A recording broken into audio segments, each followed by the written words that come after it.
It is Therapy Thursday, and today's subject is timely with the end of our school year. We are talking about end of the school year anxiety for kids. Yeah, Charles Jackson, licensed therapist with Sunbeam Family Services, is with us. We're talking about the summertime anxiety. I didn't really think this existed with kids. It was more of a parents thing than it was a kids thing, but this is a real thing, a real challenge for kids.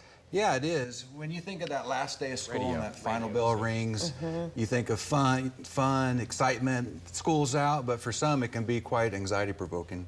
Yeah, why is that? What causes it? Well, at the end of the year, there's separation anxiety could form with some kids. They're going to miss their friends, their teachers, trusted adults at the school. Could be a switch in routine and structure. School provides a lot of that. We all do better when we know what to expect, and sometimes summer is a little bit looser and less structure and less routine, and that can be a bit much for some kids. So what can parents do with their kids? You were kind of explaining earlier, you want the kids to be able to just unplug. Yeah, vacation is really a time for, summer vacation is really a time for kids to relax and rejuvenate, get ready for the next school year.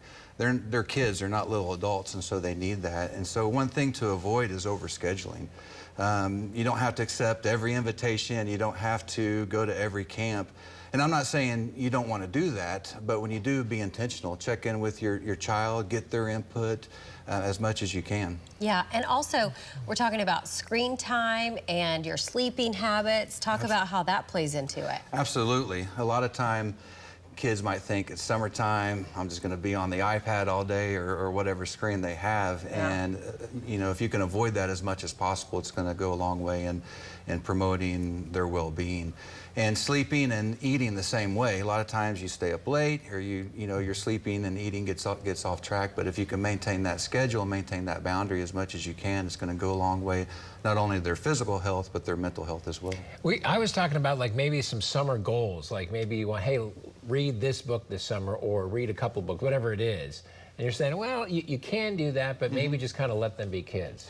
Yeah, you can do that. I don't want to give the wrong impression. You can, there's nothing wrong with reading, absolutely. Like a healthy balance and know your child and pay attention to how they're responding. Absolutely.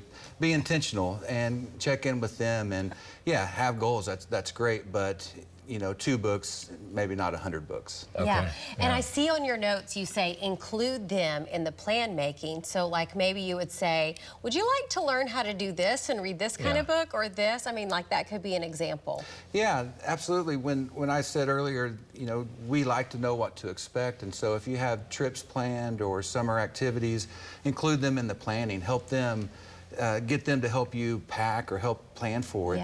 You know, they can have a little bit of control, and that can help ease some of these big feelings. You have any tips for parents feeling anxiety that their kids are out of school? Like, what do we do with these guys? That's a transition for us, too. Yeah, transitions are triggers for big feelings, not only for the little ones, but also for the big ones as well.